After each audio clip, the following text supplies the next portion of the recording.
Hello, everyone, and happy Monday. I'm Steve. I'm an inclusive technology trainer working with your kids with SIA technology in schools in Ajax and Whitby. At least I was before this whole distance learning thing took over. A big part of my job is to do training, staff training, usually just PA days, but now that we are all at home, I'm doing daily workshops on a variety of different topics. And this is one of them. This is Google Classroom, supporting all students. I am recording this session this morning. A whole lot of people have requested the possibility of reviewing the session after the fact. So this session will be recorded. Thank you so much for joining us this morning. And I do say us because I'm joined by a very special guest, one of my CERT friends. In fact, Mollie, would you like to pop on and say hello and introduce yourself? Good morning, everyone. My name is Mollie Blanche, and I'm the CERT at Captain Michael Vandenbos. So I hope to be able to answer some of your questions today, along with Steve. Thanks. Thanks, Mollie. She has a very important role this morning. I invited her not only to keep an eye on the chat.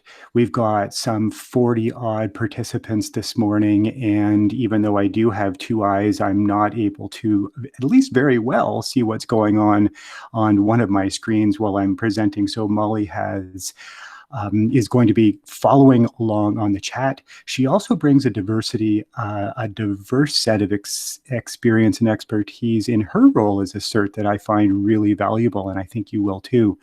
If you have specific questions that pertain to your ability to support students in the environment that we find yourself in, please feel free to pop them on the chat. I know Mollie will help with that. I will also be stopping periodically to check in to see if there's anything that we need to discuss. And I know that Mollie will be interrupting if there is any burning things that we need to talk about, or if I need to repeat something or go over something in a little bit more detail. So absolutely great to have Mollie here this morning. As far as notes and reminders, thank you so much for popping on this morning and immediately muting those microphones. Doing these Google Meet sessions with so many people, it's very easy for a lot of background noise to set things off. So thank you for doing that. Always be aware of what's on your screen behind you. Whoever might be dancing in their onesie pajamas, a friend of mine was trying to encourage her son to stay in line by telling him that she would show him in his onesie the other morning, and that certainly didn't go over well with him, and he immediately left the room. So be aware of what's on your screen. The other thing I just want to bring to your attention is please don't share your screen unless invited. One of those little quirky things about Google Meet is that the host doesn't have the ability to stop people from sharing their screen, which is fine in a professional learning environment like this. However, if you're ever doing this with any of your rascal students, just be aware that things just might go awry. Another little note for you: in the Google Meet window in the bottom right corner, you will see three dots. If you click the three dots, you are able to show this presentation on full screen. If there's anything that that might be helpful for as far as vision goes, you are able to do that. Our workshop focus this morning, I'm going to tell you first what this is not. This is not an introduction to Google Classroom. There are a lot of great resources that I'm going to share with you at the end of our session this morning that will give you that diversity of background in Google Classroom. This is not it. This specifically focuses on how we can use this specific program and technology to support our students with special needs. I have had the opportunity over the last 3 years of visiting dozens, if not hundreds, of different Google Classrooms. And I've seen some great things that our staff are doing, and I'm seeing some things that have been very challenging for our kids. So it is my intention this morning to give you tips and tricks and best practice on how to use Google Classroom so that it is an inclusive tool that all of our students, including the students that you so closely support, are able to be successful. So that's the focus of our workshop this morning. Our expectations: you are not expected to be an expert in Google Classroom, by no means. This will be a 60-minute, or at least I've blocked off 60 minutes that we're going to be talking about this topic this morning. I'm hoping that you will add your experience to the chat as well. We have a diversity of experience in this virtual room, and I'm hoping that you will pop some experiences that you've got supporting your kids in this environment using Google Classroom on the chat, both positive and things that have been challenging. I would certainly appreciate that. So that's certainly an expectation that I have for you this morning. Some of the feedback that I've gotten from other participants is that I need to keep an eye on the chat and check in a little bit more often. So I'm definitely going to do that this morning. So with that in mind, let's pop into, I should also say that this is a live workshop, which means this there are exactly 3 slides that you're going to see, and everything else is live. So a live workshop means that I sometimes am at the mercy of the technology and the wireless internet, and touch wood, everything is going to go smoothly this morning. So let's start by going into Google Classroom.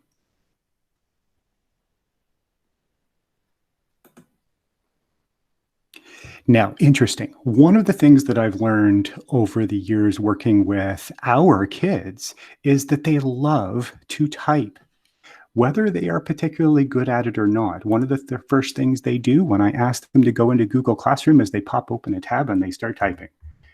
And sometimes, again, they do it better than others. They do love to type, but as you and I well know, there are multiple ways to do things on the computer. Typing is just one of them. I like to show kids how to get to Google Classroom by clicking the little icon at the top and entering the Google Classroom app. You can also, of course, get into Google Classroom by clicking anytime you see the Google waffle. You can get into all your Google apps. And then the other thing that I like to encourage kids is especially now, when they see their student mobile campus, there is a big fat blue Google Classroom button that will take them to the Google Classroom app. So there are multiple ways of getting in to Google Classroom. One of the first things that I want to talk about in the Google Classroom app is having you become a co-teacher in the classrooms of the students that you support. And this is something that is super, super important and that you are able to do. We have the majority of participants this morning are educational assistants. And while teachers have the responsibility of posting content and assessment, EAs can certainly participate in a team environment in ensuring that, checking in with your students, ensuring the work that's posted is work that they can be successful doing, and that sort of thing. The best way to do that is being a co-teacher. So let's just pop into my classroom. It's a test classroom that I've put together. Technology is your superpower. It's really simple.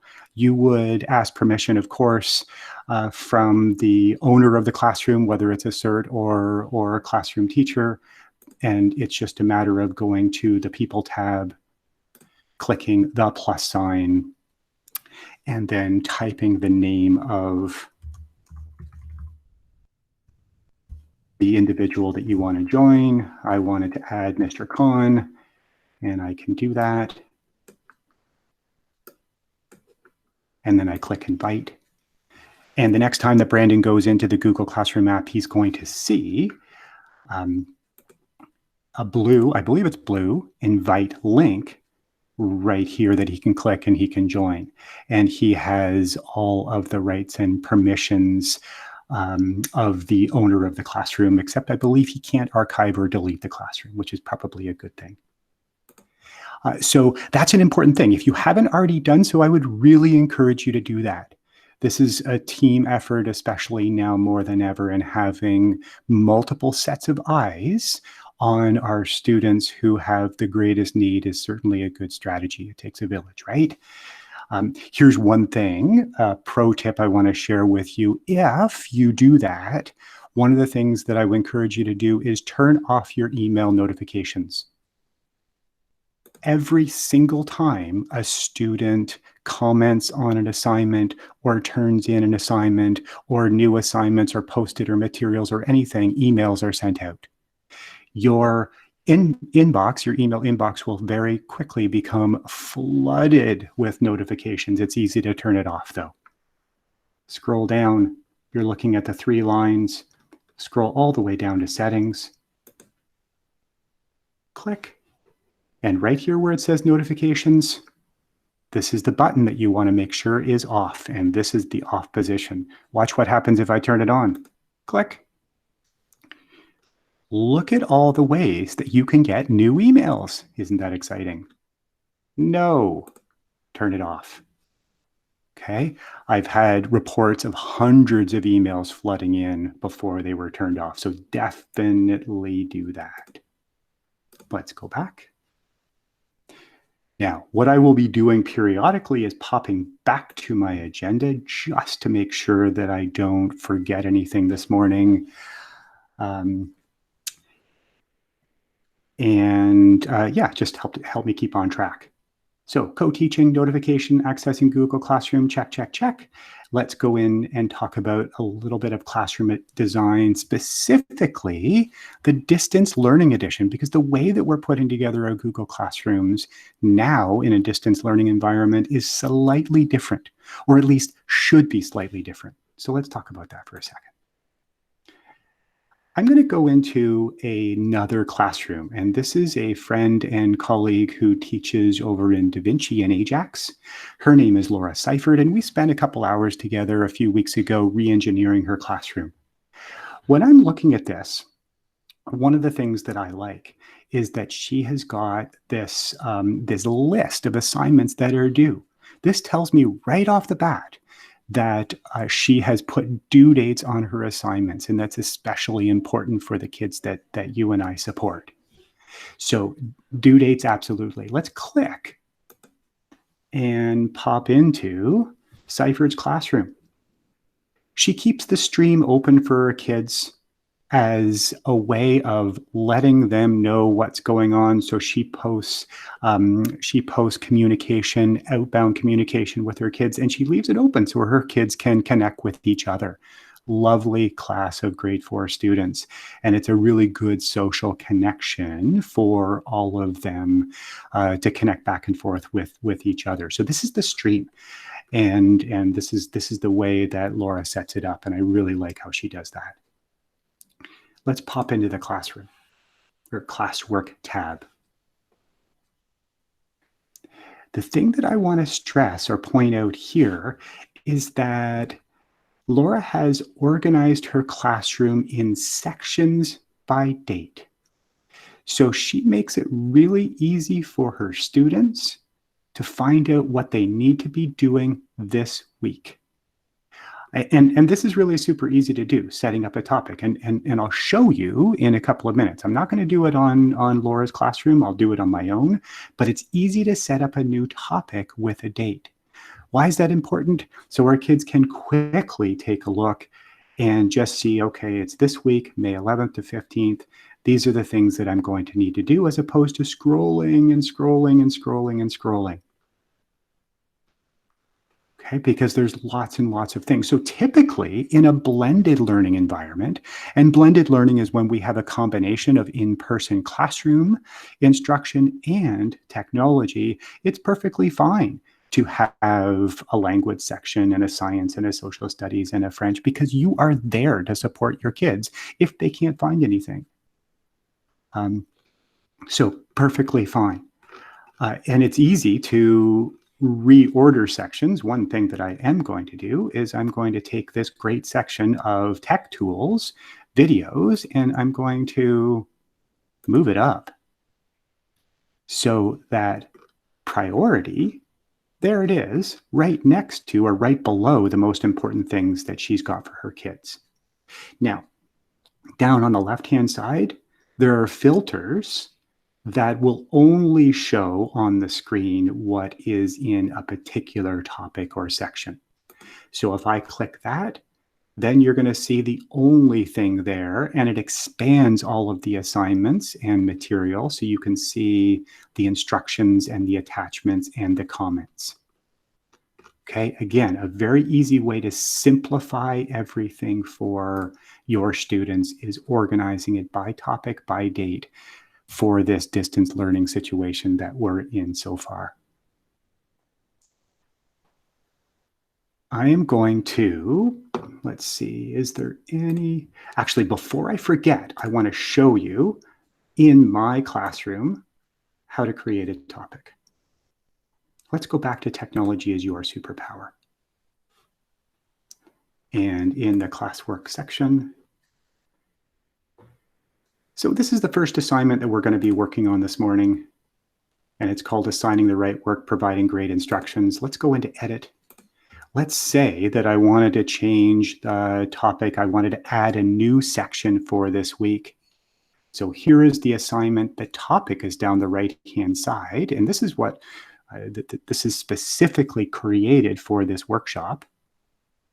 If I click the down arrow, I can go create topic. And I can type May 11th to 15. And I click save and watch what happens. This is amazingly easy. All of a sudden, there is the assignment in the brand new topic, May 11th to 15th. So easy. Now I can click this and I can even drag and drop and I can pop it back into the topic that I wanted to before. Okay, so it's easy to create, it's easy to drag and drop. Students will not see this, as you can tell there, until there are published posts in that topic. So it's an easy way for you to create and organize the material that you want to give to kids. Okay, I'm going to pop over. Before we go to the next topic on our agenda, I want to just check in with Mollie to see if there's anything that we need to discuss yet. Hi, Stephen. The only question we've had so far is somebody wasn't able to see your presentation. So without all of your tech skills, I just suggested they log out and log back in. That is interesting. Other suggestions? But they were able to hear audio. They were able to hear. They just were not able to see. Correct. Fascinating. No, you got me there. I haven't experienced that one yet. But that was definitely a good suggestion to log out and log back in again with the DDSB account. Perfect. Hope that works. Thanks, Mollie. Otherwise, you're recording, so we'll be able to share. Absolutely. All right, here we go. The next thing on our agenda is assigning the right work. So let's go back into this assignment that we've got here and just talk for a minute about our students and their unique needs. Let's click Edit. One of the great features of Google Classroom is that you are able to easily differentiate assignments. So you are able to create an assignment and give it to one student individually as opposed to everyone. And this is something that our staff are doing better and better. So I've got this great assignment, and you could tell actually when I first opened it up, let's check again, that it's assigned to 14 students. But really, this should only be assigned to one of my gifted students because this is really an enriched assignment. So I'm going to click Edit. It's not something that I'm going to give to all 14. So right up here at the top where it says All Students, I want to click the down arrow. And if I click this check mark, I can take all of the check marks out for my entire class, and I can choose who I want to give the assignment to. So I definitely want Donna to have it, Jennifer, and Andrea. And when I click save, watch what happens.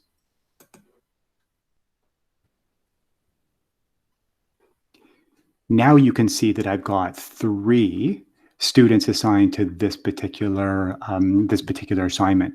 So incredibly important that you are checking in periodically to make sure, and this is something that certs can definitely help with, is making sure that the work that's assigned is appropriate for the student as well.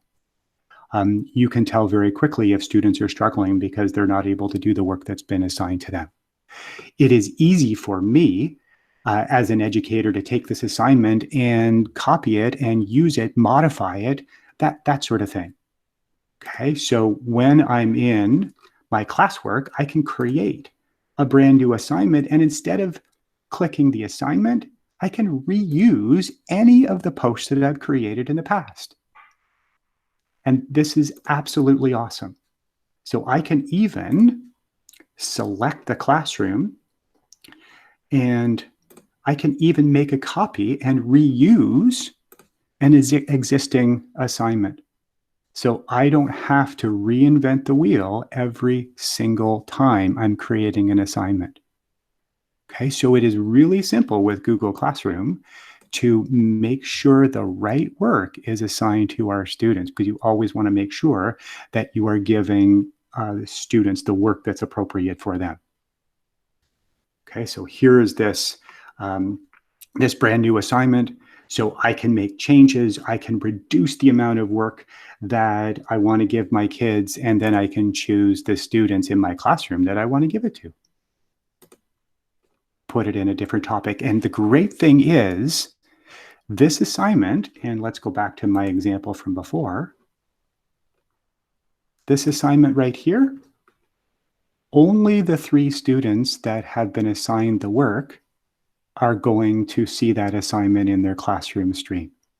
Everybody else will be working on their own. So whether you've got a student, that's working below grade level, nobody else needs to know what they're working on. Okay, so assigning the right work is so incredibly important and super, super easy in Google Classroom. Now, one of the questions that I had before from an EA was, how can I create work and post it in Google Classroom just for the rest of the teaching team to see? And this is the way that you do it. Create an assignment and save it as a draft. So students can't see it until it's assigned, but everybody who is a co-teacher in the classroom can see it, can see it and add to it, make changes, whatever. Let's click Edit, and I'll show you. Top right corner where the Assign button is. I don't want to assign it yet. I want to save it as a draft. Okay, so a great way for you as an educational assistant to support the team putting great content into a Google Classroom, or at least collaborating on the publishing of content. Okay, save it as a draft. Now, one of the things that you can also do is schedule something to pop up later. So I can choose schedule, and it'll give me a date that I want students to see the work. Okay, super, super helpful for planning ahead. Now, I don't want the student to see everything that I've got for the rest of the term. I just want them to see what they need to see for the week. But I can still do my planning in advance by scheduling. Okay, love that. Now, assigning the right work and providing great instructions. You are going to see, let's pop into View Assignment and Instructions. It's really important to provide great instructions for our kids. There's nothing worse than students getting an assignment and having no clue what they're supposed to do. They probably remembered it for a few minutes after you told them. But beyond that, maybe they have memory challenges. So we need to give them as much instructions as possible. So right in the instruction box, it actually says optional, but it should be mandatory to put a detailed set of instructions for our kids. So here you'll see a description plus a 6 steps that, and this is an actual assignment that a grade 7 teacher gave me to put into a digital environment. So we put very precise instructions, step-by-step instructions. And the great thing about putting instructions into Google Classroom is that you can use our inclusive technology. You can use Google Read and Write. Google Classroom is a website. So that means I can select and click the play button, and our students who need reading support can use Google Read and Write. Okay. You can use the dictionary tool as well. So if you want to double click and click the dictionary, it will tell you what the word means. It will read the word to you. There is a picture dictionary as well. So we're hitting on all sorts of ways that our kids are learning and can use support. Okay, and that only happens if we put instructions into our assignments. Click X, click X. You will also note that the attachments are labeled or named, and that's included in the instructions as well. So step by step, read creating a climate graph first. Oh, there's creating a climate graph. Right, so that is consistent for our students, which is important. In a few minutes, I'm going to pop over to my Chromebook, and I'm going to show you the Chromebook Advantage. So remember this page, because we're going to be coming back here in a few minutes to look at this from the perspective of a Chromebook, because there is dramatic advantages for our kids using a Chromebook. Let's pop open this Google Doc, Climate Graph Questions. Again, thinking about how we can provide great instructions for our students. In a Google Doc, you can embed things for our students as well. Notice here you've got learning goals, right? Orienting them to what we're supposed to be learning. We also have a success criteria built in as well, telling them how they can be successful. Right? Notice that in a Google Doc, you can create very easily, it actually creates it on its own, a document outline. So this provides extra accessibility because I can click, I can click, I can click, and I can go to different parts of my document. The outline feature in Google Docs is great for assisting with instructions and providing accessible content for our kids. You will also note that Google Read and Write is embedded in a Google Doc, right? You all know that. The cursor is flashing there. I can click the play button and it'll read. Pause, stop. And so this is specifically for our kids who need reading support. They can get it in a Google Doc with your instructions. And over here on the right-hand side, you can see that I embedded a voice note. So this is me as an educator providing instructions for my kids in a different format. So those students who would find it important or who respond better hearing instructions in your voice, you can embed that only in a Google Doc. I click play and it gives instructions in my voice. You can't hear that. It's coming through my earbuds. I assure you, it is a brilliant piece of commentary that I recorded. Now, feedback, or sorry, not feedback, but instructions. There's all sorts of ways we can provide great instructions for our kids. Let me X. And now, before we go into choosing best attachments, does anybody have any questions on that? Does anybody have want me to repeat anything? Need to see something again? Now would be a great time. We're going to go into attachments in a second. Attachments are probably the #1 area, and I spend the most time on choosing the best attachments. So I'm just going to pop over to Mollie real quick to find out if there's any questions, if you want to pop anything on the chat.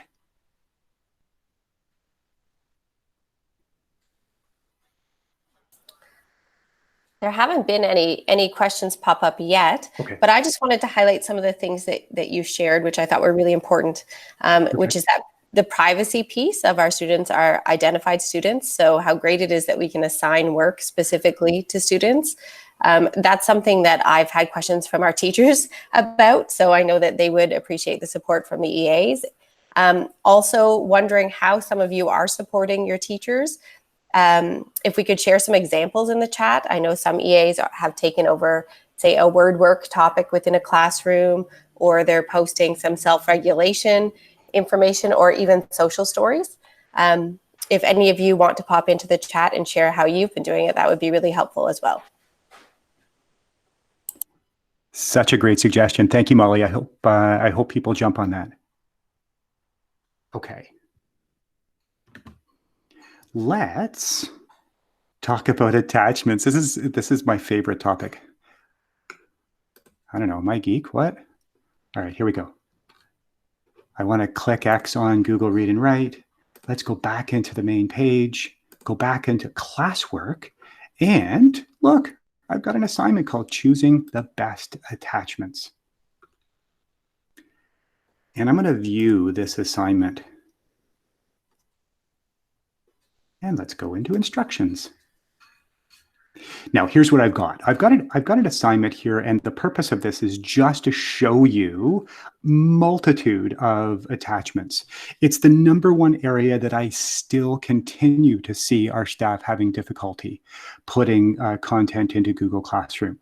It's the #1 area where our students are still struggling, and it is really, really simple and avoidable. Here's the takeaway that I want to give you right off the top.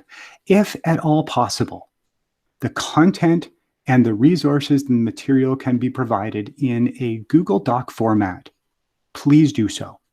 It is by far the best format to attach to make it the most accessible for our kids. Okay, so Google Doc, I've got the same writing sample in 5 different formats, and I want to start with the best first. Now, we've talked about a couple of things when we were talking about providing great instructions for our kids.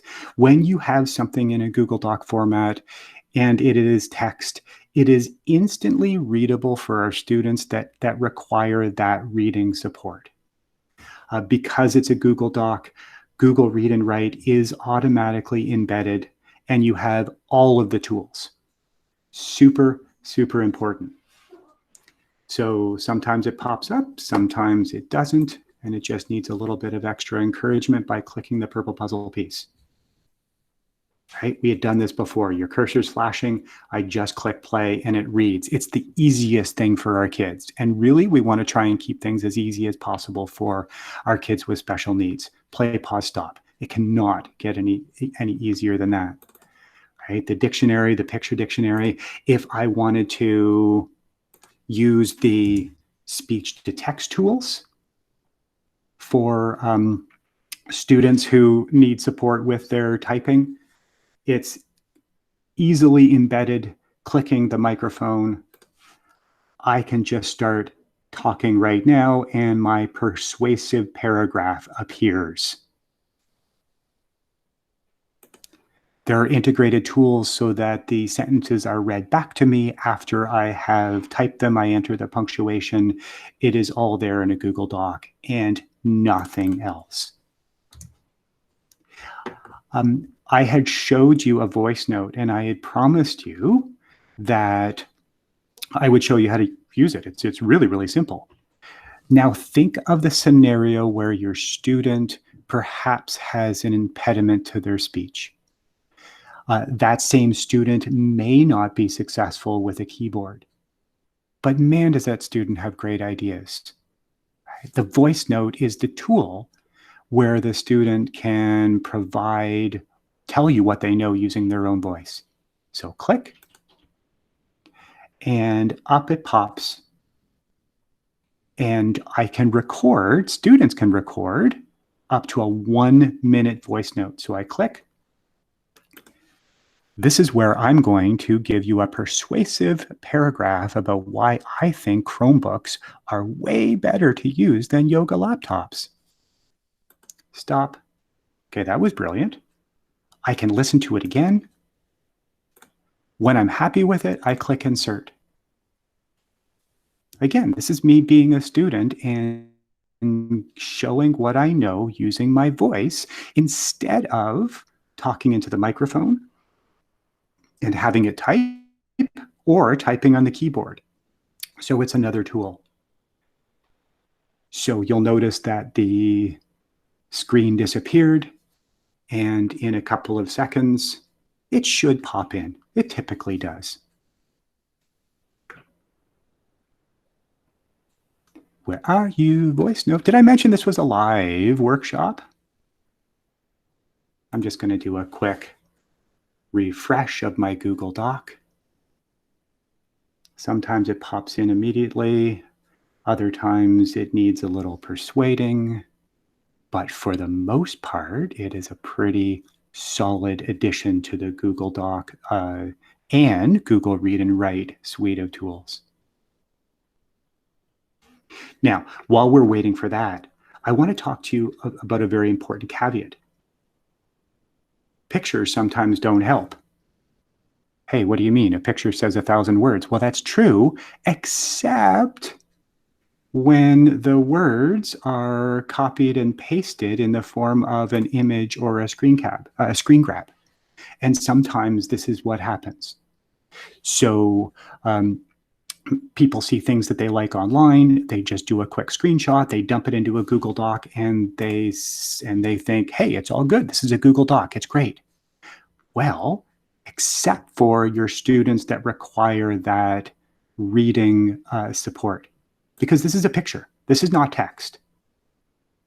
Okay, so Google Read and Write is not going to read this. If I click play, it's not going to find anything to read. I can, in a pinch, use a screenshot reader. So I can make a box around the words, and it's going to scan, and it's going to try and turn all of those black dots into letters. The process is called OCR, or optical character recognition. How's that for a great thing to share at the party that you're going to be going to soon as we get out of our homes? And you can see that it just read it. You saw that the 3 words were highlighted and it read. If I click the play button again, it'll read it again. Again, it's reading in my earbuds, so you'll be able to hear it when you try it yourself. So in a pinch, that does work. The screenshot reader does work, but it takes longer. It's an extra step. And it just makes it a little bit trickier for our kids who don't need things to be any trickier than they already are. So it's super, super easy to copy and paste into a Google Doc to make things as easy and as seamless and as accessible for our kids as possible. Pictures sometimes don't help. And for whatever reason, my voice note didn't work. That's weird. Let's try it one more time. Voice note. Maybe I did something wrong. This is where I can leave a voice note and tell you what I know. Insert. The colors are going across the bottom of the screen, so I know that it's processing. Maybe it doesn't like me on Monday morning. Oh, there it is. See how quick that was? Why didn't it work before? I have no idea. If I put my arrow over top, you're going to see that it changes into a play button, and I can click and play. So it's a great tool for our students to use, and you can only do that in a Google Doc. Can you tell I really like Google Docs as attachments to assignments? X. Let's look at another one real quick. Microsoft Word. I completely get it. So many people have spent so many years getting really, really good at using Microsoft Office. They still want to continue to use it, and it's great. It's great for most of our kids, but not all. Most, and that's the key word. Any student that needs reading support is not going to get it. Right? If you can't read this, we can't get Google Read and Write to do it. It's not going to work. Not even the snapshot reader. Actually, maybe the snapshot reader. Let's try. Yeah, I think that will work. But again, it's making it a whole heck of a lot harder for our kids. See how it's scanning? Right? So it does work in a pinch, but why do we want to put that extra work on our kids? It's easy to copy and paste from Microsoft Word to a Google Doc and attach the Google Doc. Let's talk about PDFs. PDF, portable document format. Another great thing to know, a little bit of useless information. One of the things is in a Google Classroom, it should automatically open in the TextHelp PDF Reader. Sometimes you'll see this gray screen.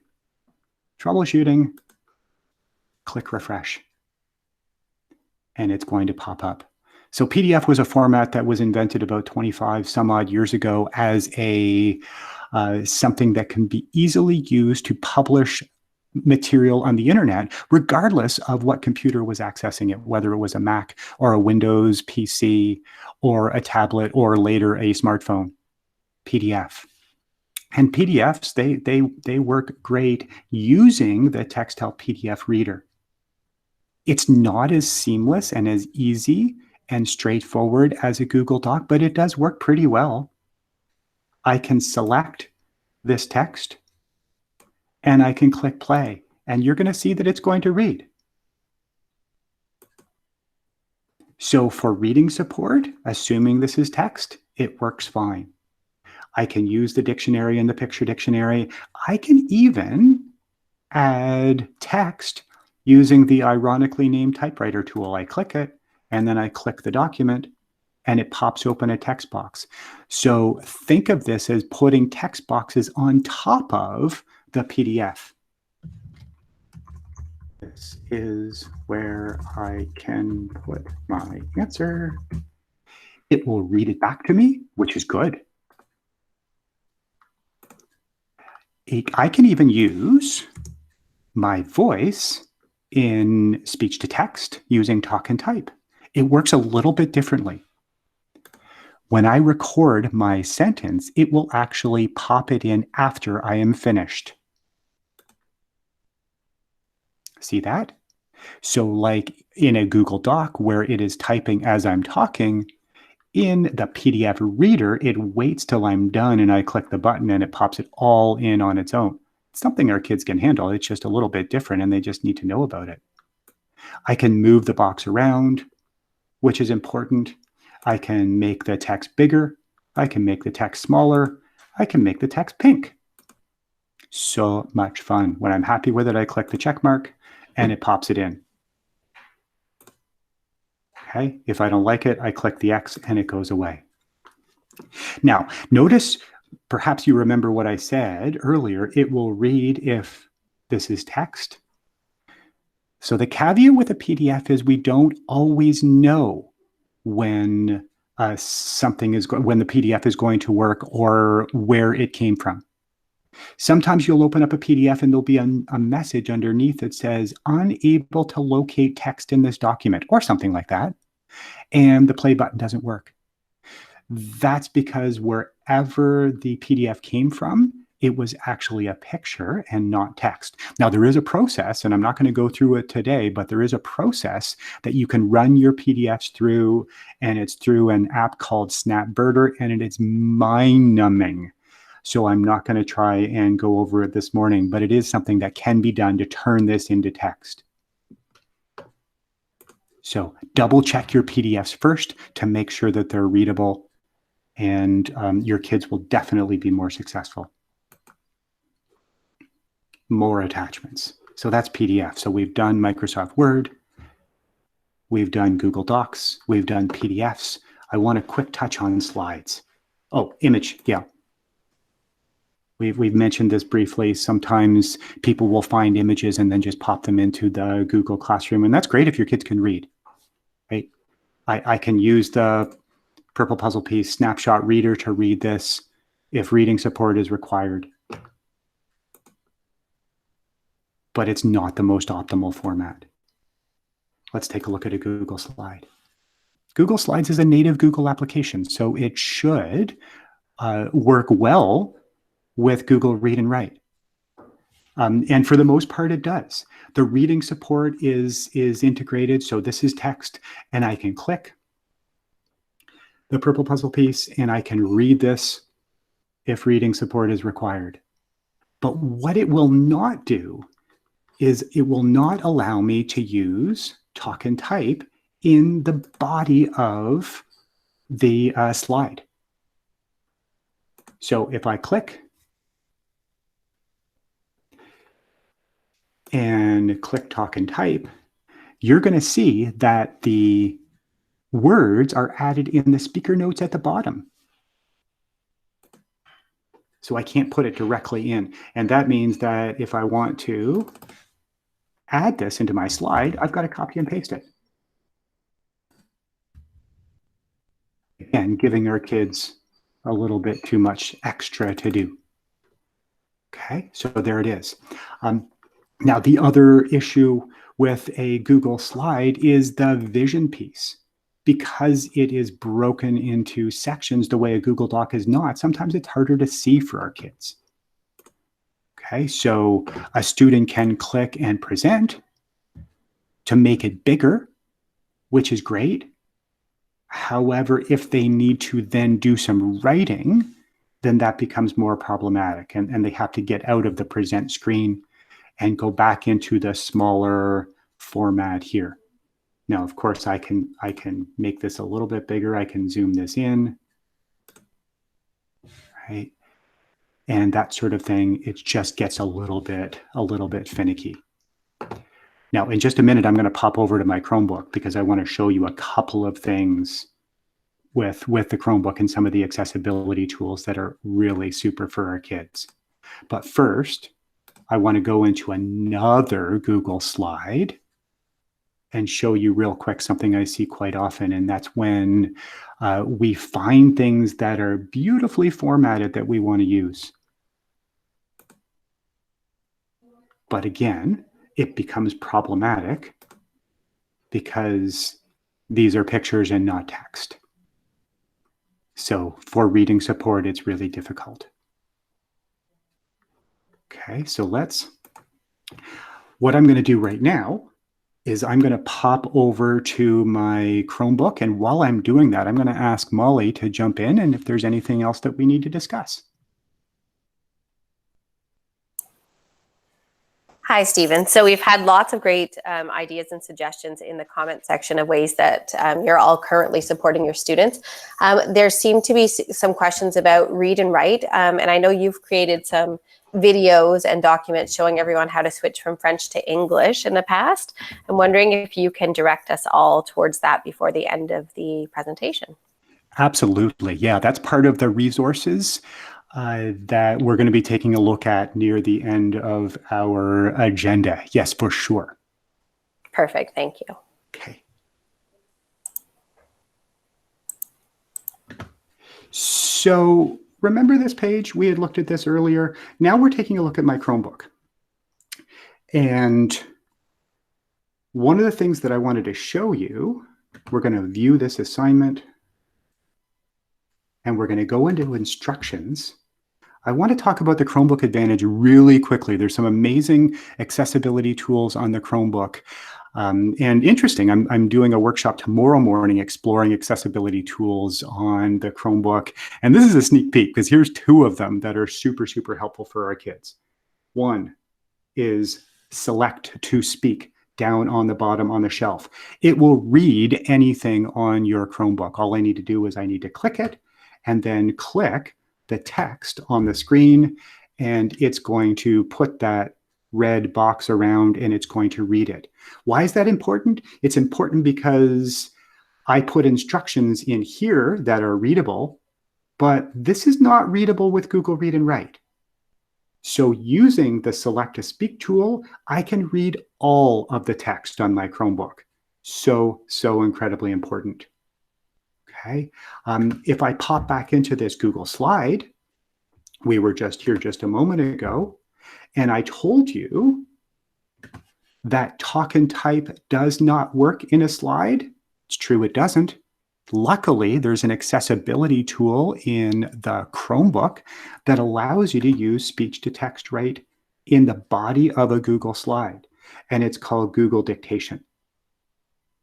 So if I click this, it's the identical speech-to-text technology. So let's try it. I click it, and typically you would hear a beep. I would talk, and it'll type. I think it is so incredibly important. Oh, I turned it off. Hang on. Let me do it again. I think using a Chromebook is so much better than using a laptop. And it typed directly into the screen, into that Google slide. So our students who are using Chromebooks have a distinct advantage, and it's so incredibly important using those accessibility tools. So that is the Chromebook Advantage. Now I'm going to go back to, please bear with me as I'm going back and forth. I'm going to stop sharing there because I want to share here one more time.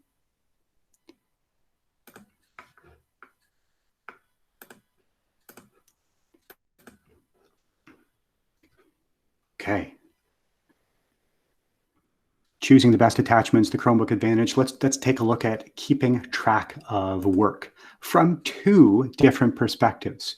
From your perspective as someone who is supporting your students as they're trying to get their work done, this is easy for you to do in Google Classroom because I can click and I can go to the People tab and I can see all of my kids. And if I scroll down, I can choose the student that I want to look at. I want to see how my friend Donna is doing. Click. And we see, uh-oh, Donna's got a couple of missing assignments. Okay, so I can check in with Donna and I can see what's going on with her and the assignments that she's got. So it's really easy for you with one click, a couple of clicks, to see what your students are doing. Right? If I click, I can see her actual work and take a look at it. Okay, I love that. Let's go back into one of the assignments, because a question that I get periodically is how can I provide really good feedback for my students? And there's a bunch of different ways. Right? So if I go into assigning the right work and I click assigned, I can see Donna's work. So if I click that, it's going to open up into another window. And you can see the Google Doc in the main part of the window. It's still loading. Here is a stream where we can exchange private comments. Okay, so if I have feedback for my students, I can put it right here. Of course, I can always put a voice note in here as well. We had talked about that. Okay, so lots of different ways that you can provide direct constructive feedback for your kids. Now let's take a look at it from the student perspective. And this is something that is really important. And I love showing students how easy it is to keep track of all the work that they have to do in Google Classroom. Hamburger menu, scroll down, the to-do list. The to-do list will show you a list of all of the assignments that you have in Google Classroom in all of your classes, especially important right now. I can filter for a specific class. So I can see what I have to do in Mrs. Howard's distance learning class. I can scroll down, right? I can see all of my assignments. Now, I always tell kids that it's really important for you to keep on top of all of this. I mean, some of these things, sometimes our kids forget to submit their work. So it stays on their list, even though they've already finished it. Right? So if I click this, it'll take me directly to the actual assignment. When I have submitted my work, when I've completed it, I can click the Done tab and see all of the things that I've completed. Uh-oh, I guess I don't do much work, do I? So that's an extra bit of satisfaction for our kids to be able to see this list grow and this list get smaller, right? The to-do list, super, super great. Let's take a look. That's keeping track of work. I want to show you a couple of resources. I want to get out of this persuasive writing sample. There are some great introduction to Google Classroom resources available on Spark. So I mentioned earlier that this is not a focus of our workshop today, because all of these great resources are already here for you. This introduction to Google Classroom on Spark, it gives you the intro, how to create a class, essential settings, adding students, assignments, feedback, topics. All of that stuff is already there. And there are videos and there are tutorials. And if you wanted to deepen your learning on Google Classroom, I would highly recommend that. Now, the other thing that I want to share with you, let's see. Let's go back into this classroom. There is also a great video called Bite-Sized Learning that our innovative education team put together a couple of years ago, actually. What's new in Google Classroom? It is really super good. So it's a 14-minute video, and it'll run through a lot of the basic information that you need to be successful in Google Classroom. Okay, I will be sharing these links with you. The last thing that I wanted to show you, we touched on it earlier. I've created an inclusive technology training video library. It is a library that contains all sorts of really short videos, 3, 4, maybe 5-minute videos that I've created for our kids and their families about using these tools. So here are 3 videos on how to use Mindomo, the brainstorming tool. Here are a bunch of reading and writing for Google Read and Write videos. These are specifically for our kids. They basically simulate the training that I do with them when I come to your schools. If I go back to the main folder, I've created a Google Doc that has a description of all of the videos, the length. You are able to use it absolutely any way you see fit. You can pop them into a Google Classroom like Laura Seifer did. You can send links. There's all sorts of different topics here, and I'm putting more in here all the time, and you are welcome to use these, again, any way that you see fit. I'm going to pop back because this is the point where I ask if there's any final questions. Mollie, is there anything else that we want to touch on before we're done this morning?